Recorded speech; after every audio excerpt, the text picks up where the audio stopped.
بسم اللہ الرحمن الرحیم۔ فرت نے کہا، میں صرف اتنا جانتی ہوں کہ ہماری جنگ ایک مقصد کے لیے ہے، اس مقصد کے لیے جو تمہارے بھائی کو اپنی اور اپنے بیٹوں کی جان سے زیادہ عزیز تھا۔ میں یہ گوارا کر سکتی ہوں کہ میرے باقی 2 بیٹے بھی اس مقصد پر قربان ہو جائیں، لیکن میں یہ گوارا نہیں کروں گی کہ وہ زندہ رہنے کے لیے اس مقصد سے منحرف ہو جائیں۔ اکبر خان نے لاجواب سا ہو کر کہا، کبھی میں بھی زندگی کے اعلیٰ اور عرفہ مقاصد پر ایمان رکھتا تھا، لیکن ایک مدت سے میں اس نعمت سے محروم ہو چکا ہوں۔ مجھے آپ کے سامنے ایسی گفتگو نہیں کرنی چاہیے تھی۔ ایک اندھا دوسروں کو راستہ نہیں دکھا سکتا۔ میں اپنے الفاظ واپس لیتا ہوں۔ فرت نے کہا، بھائی مجھے تمہاری کوئی بات رنجیدہ نہیں کر سکتی۔ مجھے ان المناک واقعات کا علم ہے جن کے باعث تمہاری زندگی میں یہ انقلاب آیا تھا۔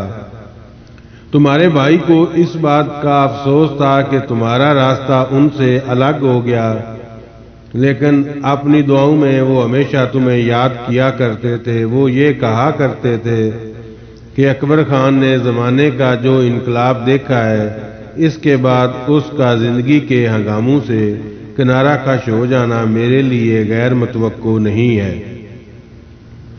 اکبر خان نے کہا، بھابھی جان، روہیل کھنڈ چھوڑنے کے بعد مجھے کبھی اس بات کا احساس نہیں ہوا کہ میں زندہ ہوں۔ میں نے جنگلوں کو کاٹ کر سرسبز باغات اور لہلاتے کھیت میں تبدیل کر دیا۔ میں الصبح گھوڑے پر سوار ہوتا ہوں اور سارا دن اپنی زمین کی دیکھ بھال کرنے کے بعد گھر واپس آتا ہوں۔ میں نے برسوں کی محنت کے بعد اپنے گاؤں میں عالی شان مکان تعمیر کیا ہے۔ میں نے اپنے ساتھ آنے والے پناہ گزینوں کی خوشحالی اور ترقی کے لیے بہت کچھ کیا ہے، اور اب تک ان کی 5 بستیاں آباد ہو چکی ہیں۔ وہ اس قدر آسودہ حال ہیں کہ اب انہیں روہیل کھنڈ کی یاد نہیں ستاتی۔ یہی وہ مقصد تھا جس کے لیے میں نے بھائی جان سے الگ راستہ اختیار کیا تھا۔ مجھے اپنی کارگزاری پر مطمئن ہونا چاہیے تھا، لیکن میں اسی طرح بے چین ہوں۔ میں یہ محسوس کرتا ہوں کہ میرے حصے کی تمام مسرتیں روہیل کھنڈ کی خاک میں دفن ہو چکی ہیں۔ مجھے ذرا سی بات پر غصہ آ جاتا ہے۔ جو لوگ مجھ سے محبت کرتے تھے اب وہ مجھ سے ڈرتے ہیں۔ کبھی کبھی میں اپنا محاسبہ کرتا ہوں اور یہ عہد کرتا ہوں کہ اب اپنے نوکروں یا قبیلے کے لوگوں پر سختی نہیں کروں گا۔ میں انتہائی غصے کی حالت میں بھی مسکرانے کی کوشش کرتا ہوں، لیکن چند دن بعد میں سب کچھ بھول جاتا ہوں۔ کبھی کبھی میرے دل میں یہاں آنے کی خواہش پیدا ہوتی تھی اور میں یہ تصور کیا کرتا تھا کہ بھائی جان میری آمد کی اطلاع پا کر مسکراتے ہوئے مکان کے کسی کمرے سے نمودار ہوں گے اور مجھے گلے لگا لیں گے۔ پھر میری دنیا کی خاموش فضائیں کہکوں سے لبریز ہو جائیں گی، لیکن عمل کی دنیا میں میرے ان حسین سپنوں کی تعبیر نہ تھی۔ کاش میں وفات سے پہلے انہیں ایک بار دیکھ لیتا۔ آج میری بے چارگی اور بے بسی اس بچے سے زیادہ ہے جس نے انہوں نے قید خانے کی ایک تاریک کوٹری میں نئے حوصلوں اور ولولوں سے آشنا کیا تھا۔ اب وہ چراغ جس کی روشنی نے کبھی میرے دل میں بھیانک تاریکیوں سے لڑنے کی جرأت پیدا کی بجھ چکا ہے اور میں بھٹک رہا ہوں۔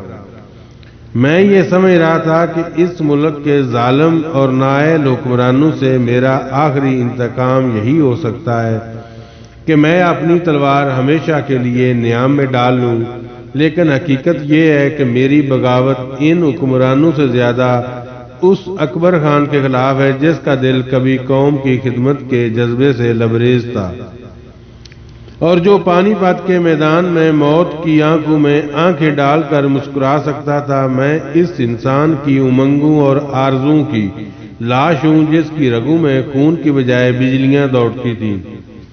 بہن، مجھے آپ کی دعاؤں کی ضرورت ہے۔ اکبر خان کی آنکھوں میں ایک بار پھر آنسو جمع ہو رہے تھے۔ فرد نے کہا اکبر تمہیں یہ کہنے کی ضرورت نہیں، میری دعائیں ہر وقت تمہارے ساتھ ہیں۔ منور کمرے میں داخل ہوا اور اس نے کہا بی بی جی مہمان کے لیے کھانا تیار ہے، لے آؤں؟ ہاں جلدی کرو۔ اکبر خان نے کہا نہیں، میں نے رستے میں کھانا کھا لیا تھا، آپ نے یوں ہی تکلیف کی۔ فرد نے کہا تھوڑا بہت کھا لو۔ نہیں بھابی جان، میں تکلف نہیں کر رہا، میں واقعی کھا چکا ہوں، اب عصر کی نماز کا وقت ہو چکا ہے، میں ذرا مسجد سے ہوا ہوں۔ بہت اچھا منور، تم ان کے ساتھ جاؤ۔ اکبر خان کرسی سے اٹھ کر دروازے کی طرف بڑھا۔ فرد کو اس کی چال میں کوئی غیر معمولی بات نظر آئی۔ وہ چلتے وقت ایک پاؤں پر ذرا زیادہ بوجھ ڈالنے کی کوشش کر رہا تھا۔ وہ اس کی وجہ پوچھنا چاہتی تھی، لیکن پیشتر اس سے کہ وہ کوئی بات کرتی، اکبر خان کمرے سے باہر جا چکا تھا۔ تھوڑی دیر بعد جب اکبر خان نماز پڑھ کر واپس آیا تو فرد برآمدے میں ایک موڑے پر بیٹھی ہوئی تھی۔ سین عبور کرتے وقت اکبر اسی طرح لنگڑا رہا تھا۔ فرد نے کہا اکبر کیا بات ہے، تمہارے پاؤں میں کوئی تکلیف ہے؟ اکبر چند قدم سنبھل کر چلنے کے بعد برآمدے میں داخل ہوا اور ایک مونڈے پر بیٹھتے ہوئے بولا جی کچھ نہیں، گزشتہ سال ایک لڑائی میں میری ٹانگ پر ایک گولی لگ گئی تھی، اب اگر میں کبھی زیادہ سواری کروں یا پیدل چلوں تو ٹانگ میں تکلیف ہو جاتی ہے۔ تمہاری لڑائی کس کے ساتھ ہوئی تھی؟ مرٹا لٹیروں کے گروہ نے مجھ پر حملہ کر دیا تھا۔ یہ حملہ اس قدر اچانک تھا کہ میرا زندہ بچ نکلنا ایک معجزہ تھا۔ اگر اس دن میری چھوٹی بچی سمینہ نہ ہوتی تو آج آپ مجھے یہاں نہ دیکھتی۔ روہیل کھنڈ سے ہجرت کے بعد میں نے اپنے قبیلے کے لوگوں کو آباد کرنے کے لیے ادھونی کی سرحد پر ایک غیر آباد علاقہ حاصل کیا تھا۔ اس علاقے سے چند میل کے فاصلے پر ایک گھنا جنگل ہے اور اس جنگل سے آگے ایک چھوٹا سا دریا ہے جو ادھونی اور مرٹا سلطنت کے درمیان سرحد کا کام دیتا ہے۔ ادھونی کی حکومت کی طرف سے ہمیں اس بات کی اجازت تھی کہ ہم جتنا جنگل چاہیں آباد کر سکتے ہیں۔ اس جنگل میں کہیں کہیں بھیل لوگ آباد تھے جو عام طور پر شکار پر گزارا کیا کرتے تھے۔ میں ان لوگوں کو کھیتی باڑی کا شوق پیدا کر کے انہیں کام پر لگا دیا اور چند سال میں جنگل کاٹ کر بہت سی زمین آباد کر لی۔ میرے قبیلے کے لوگوں کی بستیوں کے ارد گرد ان بیل کسانوں کے گلوس آباد ہو چکے ہیں جو اب خوشحال انسانوں کی زندگی بسر کر رہے تھے۔ ایک دن سرحد پار سے مرٹا سردار کا ایلچی میرے پاس آیا اور اس نے مجھے پیغام دیا کہ اگر آپ لوگ اس علاقے میں امن کی زندگی بسر کرنا چاہتے ہیں تو ہمیں ہر سال اپنی آمدنی کا 1/4 ادا کرتے رہیں۔ یہ مطالبہ میرے نزدیک ایک گالی تھا اور میں نے سردار کے ایلچی کو ڈانٹ ڈپٹ کر واپس کر دیا۔ چند ماہ بعد مجھے پتا چلا کہ مرٹا سردار کی دھمکیوں سے مرعوب ہو کر بعض کسان مجھ سے بالا ہی بالا انہیں 1/4 حصہ دینے پر آمادہ ہو گئے۔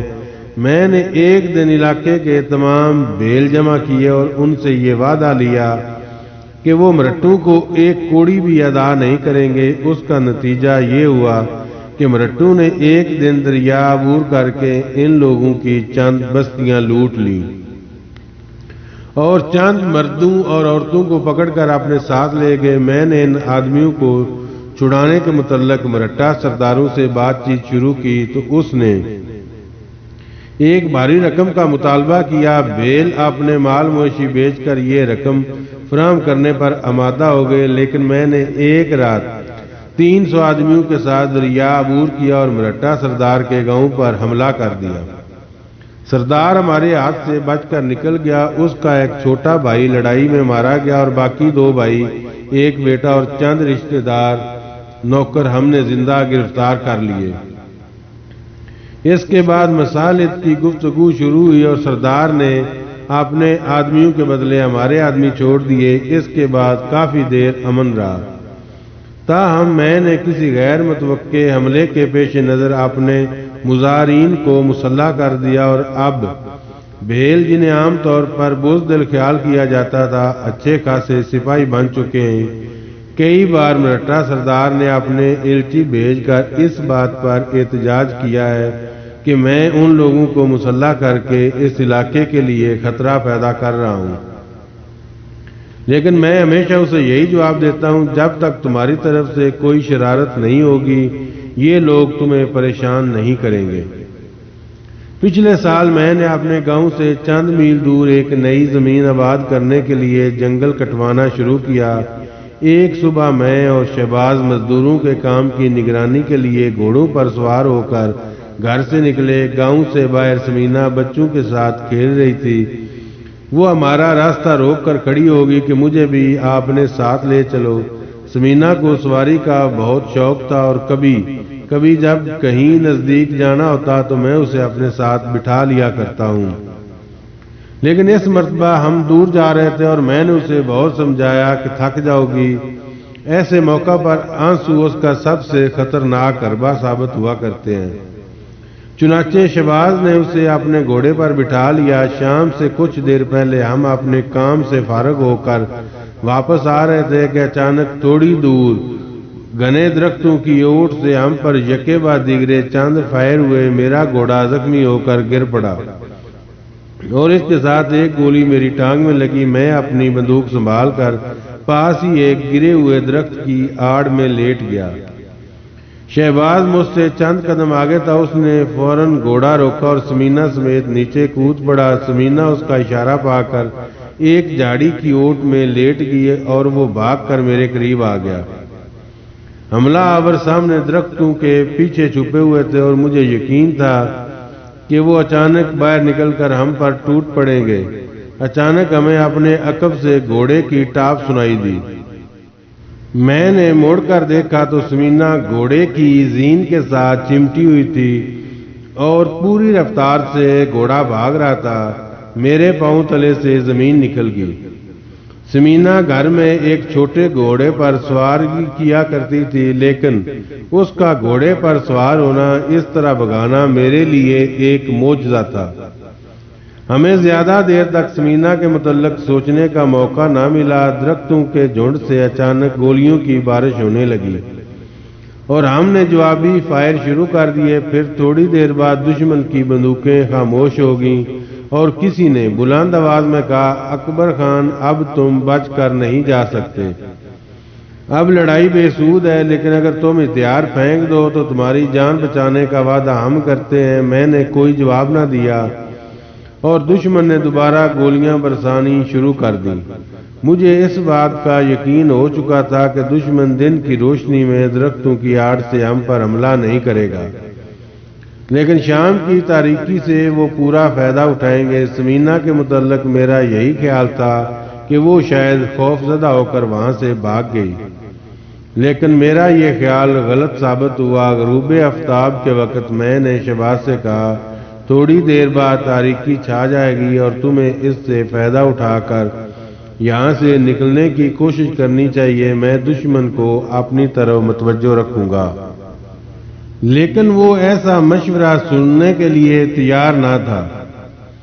پھر جب تاریکی چھا رہی تھی اور ہم یہ محسوس کر رہے تھے کہ دشمن اچانک درختوں کی آڑ سے نکل کر ہم پر حملہ کر دے گا، تو ہمیں دور سے گھوڑوں کی ٹاپ سنائی دی اور تھوڑی دیر میں ایک بستی کے 18 جوان ہماری مدد کو پہنچ گئے۔ یہ سمینہ کا کارنامہ تھا، وہ ڈر کر نہیں بھاگی تھی۔ خدا معلوم اس کے دماغ میں یہ بات کیسے آ گئی کہ ہم زیادہ دیر دشمن کا مقابلہ نہیں کر سکیں گے۔ وہ قریب ترین بستی کے لوگوں کو خبردار کرنا چاہتی تھی، لیکن راستے کی پہلی بستی میں وہ گھوڑا روک نہ سکی، اور جب وہ دوسری بستی آئی تو وہ سرکش گھوڑے کو روکنے کی بجائے دھان کے کھیت میں کود پڑی اور اتنی دہائی مچائی کہ آن کی آن سارا گاؤں اس کے گرد جمع ہو۔ بھابی جان وہ عجیب لڑکی ہے، تنویر کی یہ حالت ہے کہ وہ چھپکلی سے ڈرتی ہے، اور سمینہ نے 7 سال کی عمر میں کوئی 2 گز لمبا سام مار ڈالا تھا۔ فرت نے کہا، اچھا ان حملہ کرنے والوں کا پھر کیا بنا؟ وہ سواروں کو دیکھتے ہی بھاگے۔ ہم نے ان کا تعاقب کر کے 2 آدمیوں کو مار ڈالا اور ایک کو زندہ گرفتار کر لیا۔ اس کی زبانی ہمیں معلوم ہوا کہ وہ یہ آدمی جن کی تعداد 8 تھی، سارا دوپہر سے مرہٹا سردار نے مجھے قتل کرنے کے لیے بھیجے تھے۔ فرد نے پوچھا، اور اب اس کے ساتھ تمہارے تعلقات کیسے ہیں؟ اس کے بعد کوئی ناخوشگوار واقعہ پیش نہیں آیا، اور اس کی وجہ غالباً یہ تھی کہ ادونی کی حکومت کے احتجاج پر پونا کی حکومت نے مرہٹا سردار سے سخت باز پرس کی تھی۔ تیسرے روز فرد صبح کی نماز کے بعد ہاتھ اٹھا کر دعا مانگ رہی تھی۔ مراد علی کمرے میں داخل ہوا اور کچھ دیر اس کے پاس کھڑا رہا۔ فرد دعا سے فارغ ہو کر اس کی طرف متوجہ ہوئی۔ مراد علی نے کہا، امی جان، چچا جان اکبر سفر کے لیے تیار ہیں اور آپ سے رخصت کی اجازت چاہتے ہیں۔ اچھا، انہیں اندر لے آؤ۔ مراد علی واپس چلا گیا اور فرد کمرے سے نکل کر سین میں آ گئی۔ تھوڑی دیر بعد اکبر خان اور مراد خان سین میں داخل ہوئے۔ اکبر خان نے کہا، اب مجھے اجازت دیجیے، مجھے افسوس ہے کہ میں انور علی سے نہیں مل سکا۔ آپ مراد اور انور کو کسی دن میرے پاس بھیجنے کا وعدہ نہ بھولیں۔ فرد نے کہا کہ اگر حالات نے اجازت دی تو میں انہیں ضرور بھیجوں گی۔ اکبر خان نے گھٹی آواز میں خدا حافظ کہا اور مراد علی کے ساتھ چل پڑا۔ فرد بے حس و حرکت کھڑی زندگی کی ان رنگینیوں کا تصور کر رہی تھی جو ماضی کے دھندلکوں میں رپوش ہو چکی تھی۔ اپنے شوہر کے ساتھ اکبر خان کی رفاقت کا زمانہ اسے خواب معلوم ہوتا تھا۔ باہر دیوان خانے کے سامنے کریم خان اکبر خان کے گھوڑے کی باگ تھامے کھڑا تھا۔ مراد کے اشارے سے وہ ان کے پیچھے چل دیا۔ ڈیوڑی سے نکل کر تھوڑی دور سڑک پر چلنے کے بعد اکبر خان رکا اور اس نے مسافے کے لیے ہاتھ بڑھاتے ہوئے کہا، مراد، اب تمہیں آگے جانے کی ضرورت نہیں، خدا حافظ۔ مراد علی نے اس کے ساتھ دونوں ہاتھوں سے مسافہ کرتے ہوئے کہا، چچا جان شہباز اور چچی جان کو میرا سلام کہیے۔ بہت اچھا، اکبر خان نے یہ کہہ کر نوکر سے باگ پکڑی اور گھوڑے پر سوار ہو گیا۔ چچا جان، مراد علی نے جھجکتے ہوئے کہا، بہن تنویر اور سمینہ کو بھی میرا سلام کہیے۔ اکبر خان نے گھوڑے کو ایڑ لگاتے ہوئے کہا، بہت اچھا، خدا حافظ، خدا حافظ چچا جان۔ گھوڑا چند چھلانگیں لگانے کے بعد پاس ہی سڑک کے موڑ پر اوجھل ہو گیا اور مراد علی کریم خان کے ساتھ واپس ہو گیا۔ جب وہ ڈیوڑی کے قریب پہنچے تو منور پوری رفتار سے بھاگتا ہوا باہر نکلا اور اس نے ہانپتے ہوئے پوچھا، بھائی جان مہمان چلے گئے؟ مراد نے جواب دیا، ہاں، لیکن تم اس قدر بد آواز کیوں ہو؟ منور نے شکایت کے لہجے میں کہا، بھائی جان کریم ہمیشہ میرے ساتھ دشمنی کرتا ہے، اس نے وعدہ کیا تھا کہ میں تمہیں جگا دوں گا۔ کریم خان نے کہا، ارے میں نے تمہیں آواز دی تھی لیکن تم گدھے کی طرح کراٹے لے رہے تھے۔ منور نے فریادی ہو کر کہا، بھائی جان یہ جھوٹ بولتا ہے، میں کبھی کراٹے نہیں لیتا۔ مراد علی نے کہا، اچھا یہ بتاؤ مہمان کے ساتھ تمہارا کیا کام تھا؟ جی میں انہیں سلام کرتا، دیکھیے کل انہیں مجھے ایک مور دی تھی، یہ خالص سونے کی ہے، میں نے بی بی جی کو بھی دکھائی تھی، کریم بخش مجھ سے جلتا ہے اس لیے مجھے نہیں جگایا۔ منور نے اشرفی نکال کر انور علی کو دکھائی۔ کریم خان نے جلدی سے اپنی جیب میں ہاتھ ڈالا اور 2 اشرفیاں نکال کر منور کے سامنے کرتے ہوئے کہا، ابے مجھے جلنے کی کیا ضرورت تھی؟ خان صاحب تم سے پہلے مجھے 2 موریں دے چکے تھے اور چوکیدار کو بھی 1 مور دے گئے۔ منور نے منہ بسور کر اشرفی اپنی جیب میں ڈالی اور مراد علی ہنستا ہوا ڈیوڑی میں داخل ہو گیا۔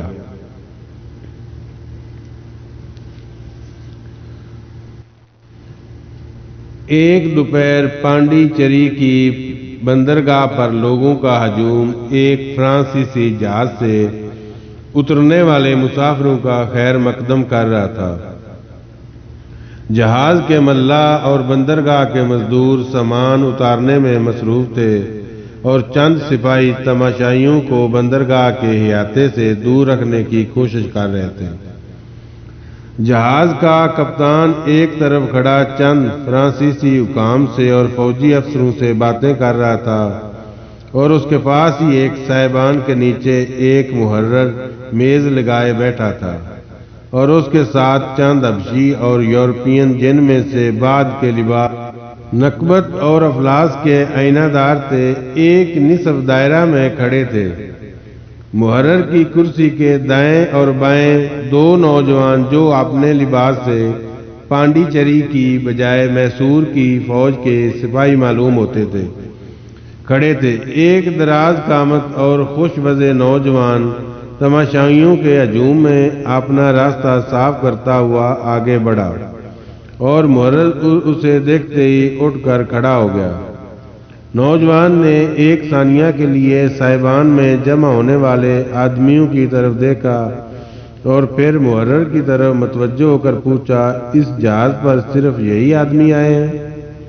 جی ہاں، جہاز کے کپتان نے مجھے بتایا ہے کہ اگلے مہینے موریشس سے دوسرا جہاز آئے گا۔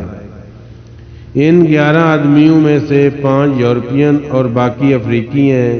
خدا معلوم جہاز کا کپتان انہیں کہاں سے پکڑ لایا ہے۔ ان میں سے کوئی بھی فوجی تجربہ نہیں رکھتا۔ نوجوان ان آدمیوں کی طرف متوجہ ہوا اور فرانسیسی زبان میں بولا، ہمیں میسور کی فوج کے لیے بہترین آدمی درکار ہے۔ میں تمہاری حوصلہ شکنی نہیں کرنا چاہتا، لیکن تم میں سے کسی کو اگر یہ غلط فہمی ہے کہ میسور کی فوج بیکار لوگوں کی جائے پناہ ہے تو یہ غلط فہمی ابھی سے دور ہو جانی چاہیے۔ میسور کی فوج میں شامل ہونے سے پہلے تمہیں ابتدائی تربیت کے انتہائی صبر آزما مراحل سے گزرنا پڑے گا۔ تم میسور کے حکمران کو ہر اچھے سپاہی کا بہترین قدردان پاؤ گے۔ ابتدائی تربیت کے لیے تمہیں چند ہفتے یہاں رہنا پڑے گا۔ اس کے بعد جو لوگ فوجی خدمت کے قابل سمجھے جائیں گے انہیں میسور بھیج دیا جائے گا، اور باقی کو 1 ماہ کی زائد تنخواہ دے کر واپس کر دیا جائے گا۔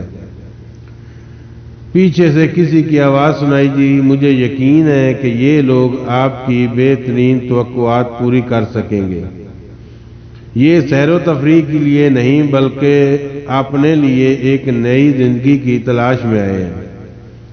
نوجوان نے مڑ کر دیکھا تو اس کے پیچھے جہاز کا عمر رسیدہ کپتان اور چند فرانسیسی افسر کھڑے تھے۔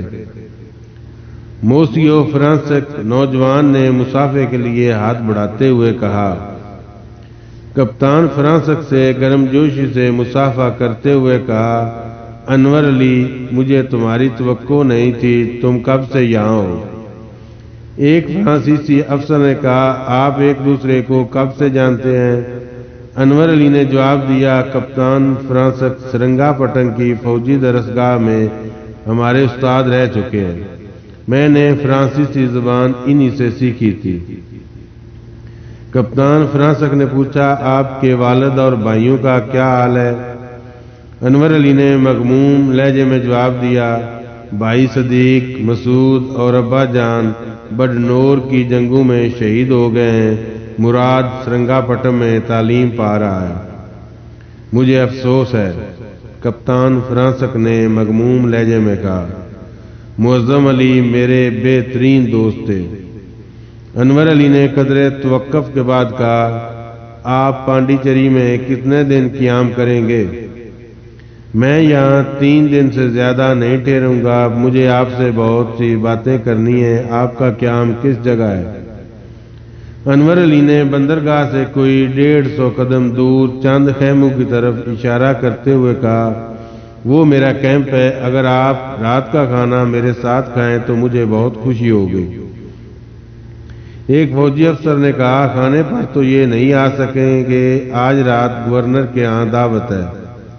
فرانسک نے کہا، اگر آپ سو نہ گئے تو گورنر کی دعوت سے فارغ ہوتے ہوئے میں آپ سے ملنے کی کوشش کروں گا۔ انور علی مسکرایا، میرے سو جانے کا سوال ہی پیدا نہیں ہوتا، آپ ضرور تشریف لائیے۔ میں ضرور آؤں گا، مجھے آپ کے ساتھ ایک ضروری کام بھی ہے۔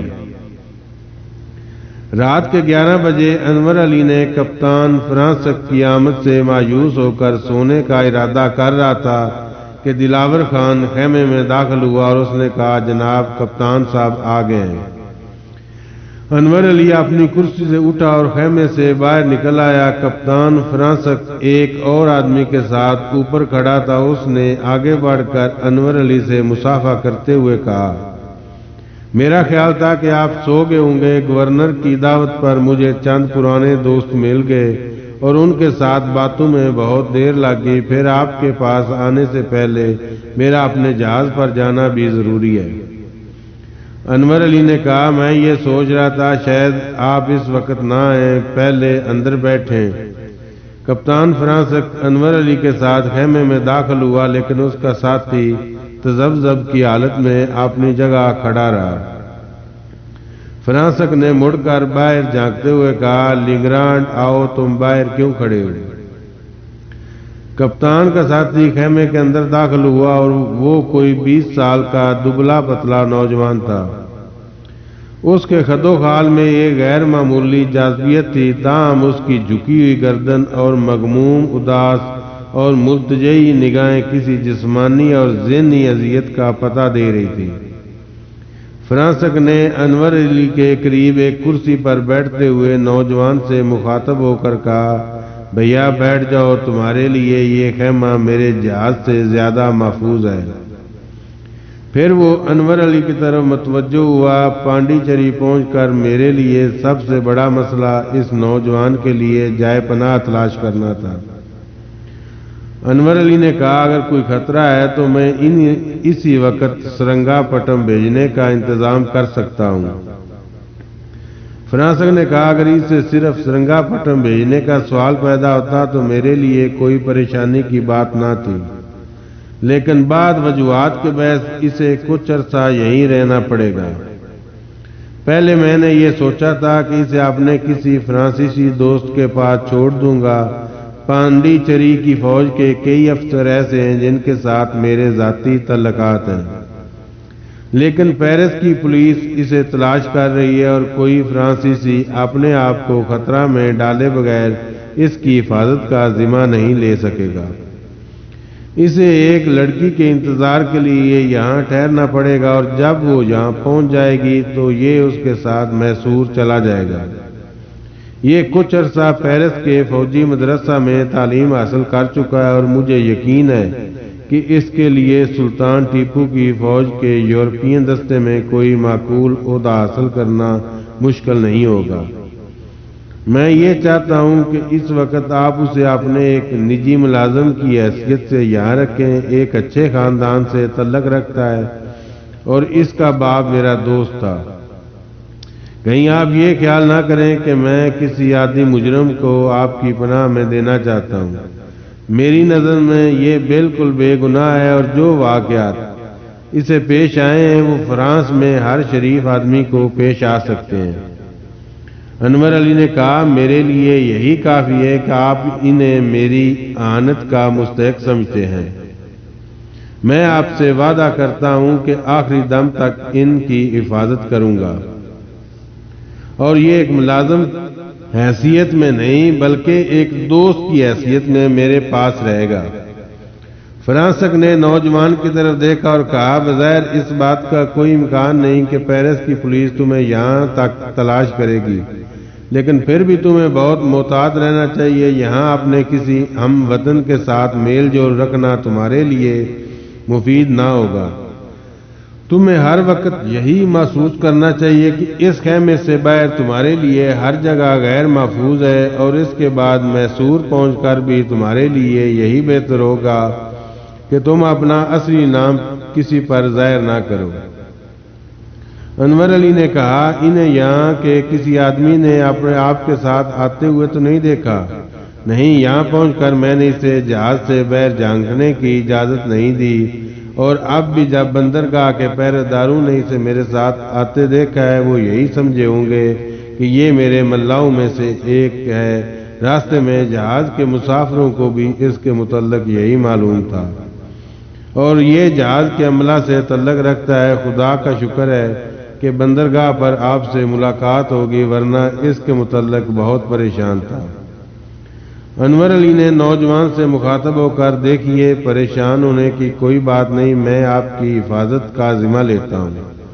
نوجوان نے ایک مغموم مسکراہٹ کے ساتھ انور علی کی طرف دیکھا اور کہا مجھے صرف اس بات کا افسوس ہے کہ میری وجہ سے آپ کو تکلیف اٹھانا پڑے گی۔